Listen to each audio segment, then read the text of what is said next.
Good afternoon, everyone. Today we're going to discuss the legacy of Malcolm X. Now, equality in the United States has remained a controversial issue in our history. We have matured from our mistakes and differences, yet at times allow the past to repeat itself. Racial tension and discrimination has defined our country for centuries as it continues to denote our perfect country. Black and white racial tension has embodied its presence in the United States, and as a result, many lives were lost and grudges were born. Throughout history, we have familiarized ourselves with distinguished and respected speakers such as Abraham Lincoln and Frederick Douglass. They have forever influenced the importance of equality regarding ethnicity and race. Due to this, races, particularly African Americans, have been forced to deal with unequal opportunity and poverty, leading to less honorable ways of living.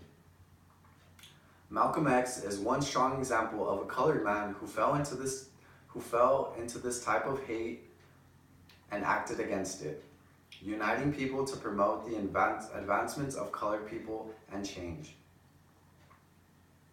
Malcolm X was a courageous advocate for the rights of African Americans, and through his adolescent years, his contribution to the civil rights movement, ultimately leading to his assassination, Malcolm X strengthened the notion for equality for African Americans.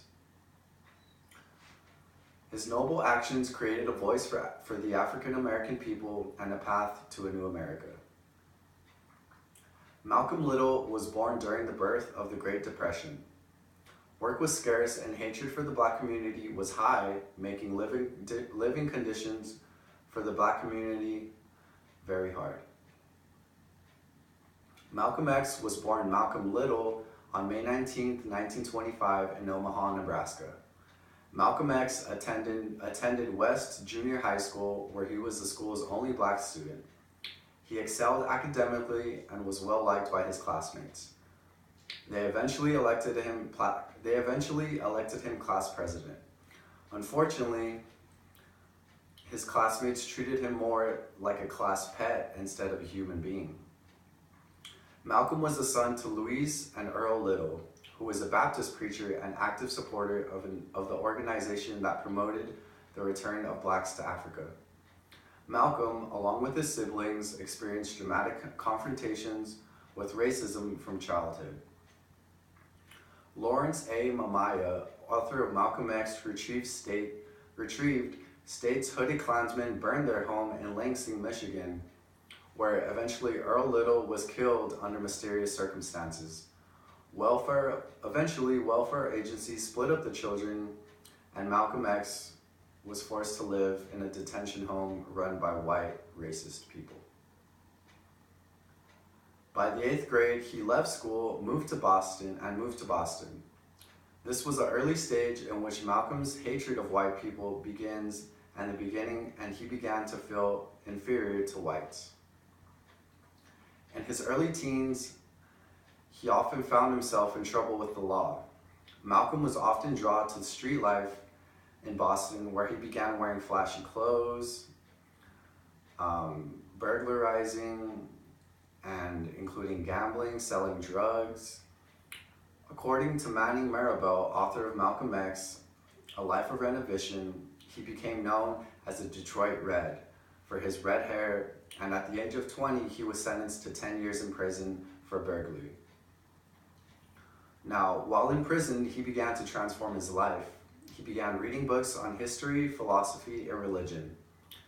In prison, his brother Reginald visited him and told Malcolm about the Black Muslims. Now, the Black Muslims were an Islamic religious organization whose official name was the Nation of Islam. These teachings taught that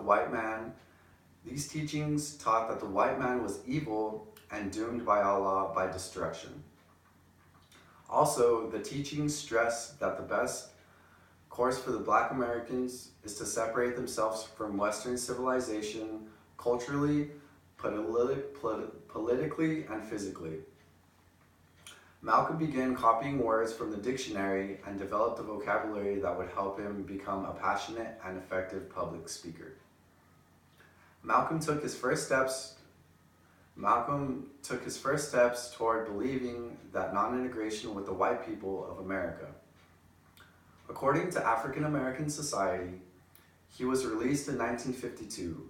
He renamed himself Malcolm X in keeping with Elijah Muhammad's belief that Black Americans should give up their slave names.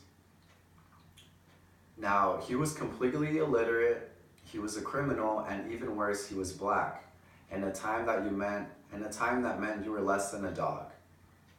He began to take the incentive to lead his nation back to Africa.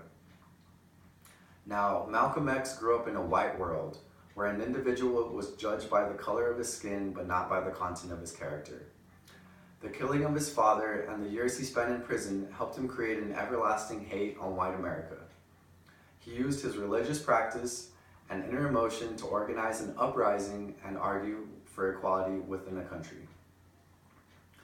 Now, Malcolm X was very well read, reflective, passionate, and a visionary man who taught African American people that self-reliance and self-respect and pride are key. He did with conviction, purpose, and clarity that was so rare at this time. During the civil rights movement of the 1950s and 60s, the Black community received many disadvantages, anywhere from public services, restaurants, education, any job title. Now, Black Muslims were calling for racial separation. He believed that civil rights gained made in America amounted to almost nothing. He criticized those African Americans who used nonviolent methods to achieve integration. Malcolm X was known for his self-defense in the face of white violence.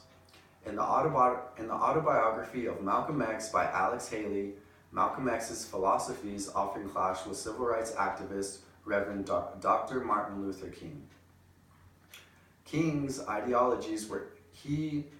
Malcolm X believed that King's ideologies were ineffective and pointless. Malcolm X attended many public gatherings, talk shows, and podcasts, preaching the importance of equality across the nation. That the Black community should break the shackles of racism by any means necessary, including acts of violence. Malcolm X is seen as quiet and inspiring individual. His admirers seen him as a courageous human rights activist who campaigned for the rights of African Americans. His powerful voice for the people created an inspiration for the Black community, and it helped them really have hope for a new America. Although his life came to an end, his dreams for a Black Islamic America did not. Malcolm X soon became the most visible nationwide speaker for Black Muslims. As the voice of the organization, he was a speechwriter, a philosopher, and an inspiring speaker who was often quoted by the media. His debating talents against white and Black opponents helped him spread the movement's message. By 1959, racial tension in America had reached a boiling point, and white Americans became fearful of Malcolm X and his message of Black supremacy. Louis A. DeCaro, author of On the People of My Side, voices how on December 1st, 1963, Malcolm X stated that he saw President John F. Kennedy's assassination as a case as the chickens coming home to roost. Soon afterwards, Elijah Muhammad suspended him and ordered him not to speak for the movement for 90 days. Eventually, on March 8, 1964, Malcolm X publicly announced that he was leaving the Nation of Islam. He said that starting two new organizations, the Muslim Mosque and the Organization of Afro-American Unity, he remained a believer in Islamic religion. He then made a pilgrimage to Mecca, where he began to spread the word of Allah. He returned to America as El Hajj Malik El Shabazz. and in 1964 founded the Organization of Afro-American Unity, which advocated Black identity. Now, on February 21st, 1965, 1 week after his phone was firebombed, Malcolm X was shot 15 times. He was announced dead by the Nation of Islam members, which were speaking at a rally in New York City.